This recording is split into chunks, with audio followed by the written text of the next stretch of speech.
MB Islamic টিভিতে আপনাকে সুস্বাগতম।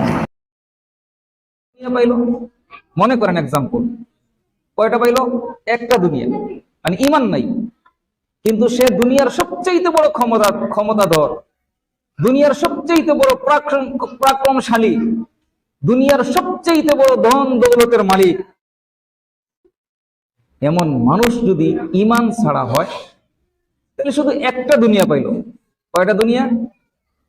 কিন্তু আল্লাহ তাআলা বলতেছেন যে না, যারা পরিমাণ ইমান নিয়েও যদি কোনো মানুষ আমার কাছে আসতে পারে, তাহলে আমি আল্লাহ ওই ইমানের পুরস্কার হিসাবে তাকে 10টা দুনিয়ার সমান জান্নাত দান করব। তাহলে ইমানটা কত দামি! দুনিয়ার মধ্যে যা কিছু আছে, আমরা চোখ দিয়ে দেখি বা না দেখি, সব কিছুকে যদি একটা পাল্লায় উঠানো হয় আর ইমানটাকে একটা পাল্লায় উঠানো হয়, তাহলে ইমানের পাল্লাটাই কি হবে বলেন?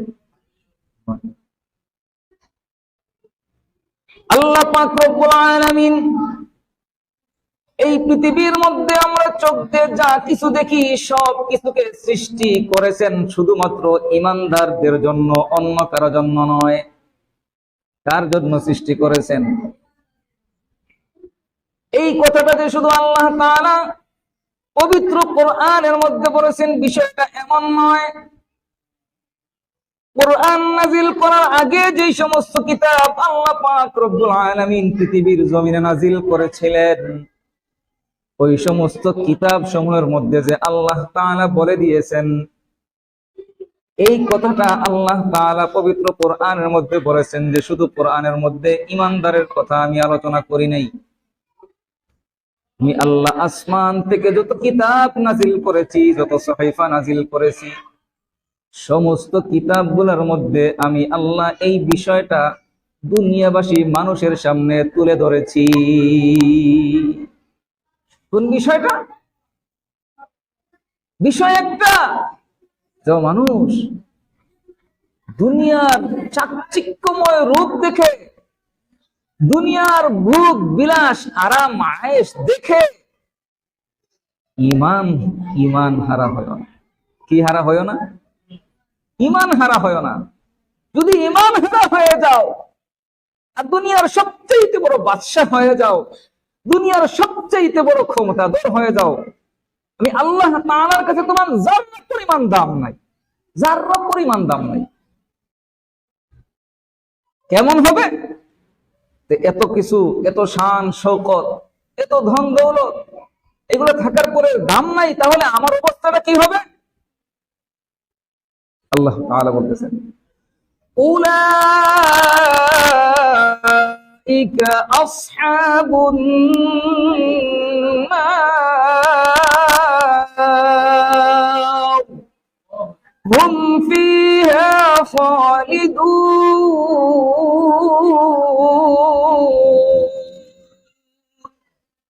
আল্লাহ তাআলা বলতেছেন, ঈমান নাই, দুনিয়ার সবকিছু আছে, আরাম আয়েশ ভোগ বিলাস সম্পদ দৌলত বাহাদুরি পাওয়ার ক্যাপাসিটি ক্ষমতা সবকিছু তোমার আছে, কিন্তু এটা থাকার পরেও আমি আল্লাহ তাআলার কাছে তোমার যাররা পরিমাণ দাম নাই। তোমাকে এমন জায়গায় নিক্ষেপ করব যেই জায়গায় আমি আল্লাহ কঠিন শাস্তি রেখে দিয়েছি।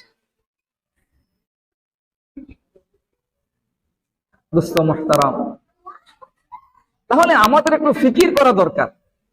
কি ফিকির করা দরকার? যে এই সমস্ত মজলিসে আসার পরে যে আমার ঈমান তাজা হয়। ঈমানটা কি? ঈমানটা হচ্ছে, অতি সংক্ষেপে বলতেছি, কোরআন হাদিসের বিভিন্ন জায়গায় ছড়ানো ছিটানো ঈমানের বিষয়, কিন্তু মুহাদ্দিসিনে কেরাম মুফাসসিরিনে কেরাম এটাকে সব জায়গা থেকে যাচাই বাছাই করে আমি একটা কালেমার মধ্যে ঢুকিয়ে দিয়েছি। ওই কালেমাটা আমরা ছোটবেলায় মক্তবে পড়েছি, এখন খুব কম এটা হয়তো আমাদের স্মরণ আছে, বাকি আমরা সবাই পারি মোটামুটি। কালেমাটা হচ্ছে ঈমানে মুফাসসাল। কি নাম বলেন? পারি না আমরা সবাই? আমানতু বিল্লাহি ওয়া মালাইকাতিহি ওয়া কুতুবিহি ওয়া রুসুলিহি ওয়াল ইয়াউমিল আখির ওয়াল কদরি খাইরিহি ওয়া শাররিহি মিনাল্লাহি তাআলা ওয়াল বাসি বাদাল মাউত। এই কালেমার ভিতরে আমাদের ঈমানের যত কিছু আছে সব কিছুকে এর ভিতরে ঢুকিয়ে দেওয়া। সুবহানাল্লাহ। ঈমানের প্রথম নাম্বার কথা হলো আমানতু বিল্লাহ, আমি আল্লাহকে গ্রহণ করে নিলাম, আল্লাহকে মেনে নিলাম। কেন আল্লাহকে মেনে নিলাম? আল্লাহ তাআলা আমাকে নিজ কুদরতি হাত দ্বারা কুন আর ফায়াকুনের দ্বারা সৃষ্টি করেন নাই। আল্লাহ তাআলা আপনাকে আমাকে মায়ের গর্ভে একদিন নয়, 2 দিন নয়, 10 মাস 10 দিন রেখে মায়ের গর্ভে লালন পালন করে অত্যন্ত সযত্নে নিরাপত্তার মাধ্যমে সৃষ্টি করেছেন।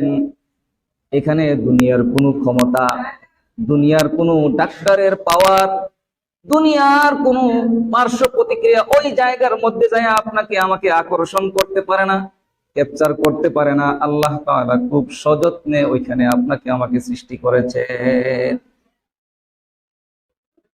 তাও একদিন আর 2 দিন নয়। আচ্ছা, আমি এই যে বিশাল পৃথিবীর মধ্যে বাস করি, এই বিশাল পৃথিবীর মধ্যে যে আমি আছি, এই আসমানটা, এই জমিনটা, যা কিছু আমরা দেখি, এগুলো আপনার আমার চাইতে বড় না ছোট? একটু বলেন, বড় না ছোট? যা কিছু আমরা দেখি, এই যে বিল্ডিং একটা আছে, এটা আপনার আমার চেয়ে বড় না ছোট? অনেক বড়। বলে এই সমস্ত সবকিছু আল্লাহ তাআলা সৃষ্টি করেছেন কুন ফায়াকুন।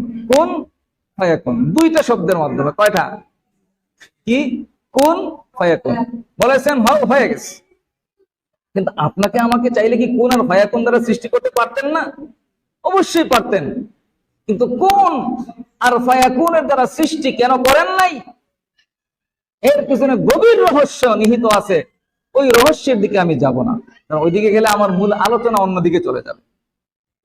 তো আল্লাহ তাআলা এত মহব্বত করে, এত ভালোবেসে আপনাকে আমাকে সৃষ্টি করেছেন কিসের আশায়, কি কারণে সৃষ্টি করেছেন, এই বিষয়টাও আল্লাহ পাক রব্বুল আলামিন পবিত্র কোরআনের সূরাতুল